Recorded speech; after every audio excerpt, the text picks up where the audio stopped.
সংসারে স্বামী যদি হয় কর্মঠ আর বউ যদি হয় হচ্ছে সংসারী, তাহলে কিন্তু সেই সংসার কখনো ভাঙে না, বরঞ্চ সেই সংসার আরো টেকে, সেই সংসার আরো সচ্ছল হয়। এটাই কিন্তু বাস্তব। স্বামী স্ত্রী দুজন কিন্তু এক হওয়া যাবে না, দুজন দুই রকম থাকা লাগবে। একজনের হতে হবে সংসারী, আর একজনের যদি সংসারের মনোযোগ কমও থাকে, তবুও যদি সে নারীর সংসারের প্রতি বেশি আগ্রহ থাকে, তবে কিন্তু তার সংসার টেকে। আর এটাই কিন্তু বাস্তবতা, এটাই কিন্তু বাস্তব। আপনারা যে যাই মনে করেন না কেন, এই যে ডিমগুলো দেখতে পাচ্ছেন আনছে, এই ডিমগুলো সুন্দর করে ওয়াশ করতে হবে। তো এখন সময় নাই, যদিও এখন রাত্রের বেলা।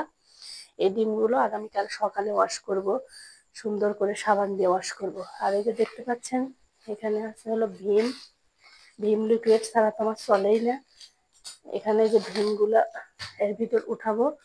আর এখানে মনে হয় 3টা কলা আছে, আমার পিচ্চি আবার রুটি দিয়ে কলা খায়। 3টা কলা আছে। বেশি টাকা নিয়ে দোকানে যাইনি, তো শুধু যেটা প্রয়োজন সেটার জন্য গেছি, তো বাচ্চার জন্য কলা আনছি। তো এই পর্যন্ত হচ্ছে আজকের ভিডিও। তো সবাই ভালো থাকো, সুস্থ থাকো। আর আমার ভিডিওগুলো যদি ভালো লেগে থাকে অবশ্যই লাইক কমেন্ট করো।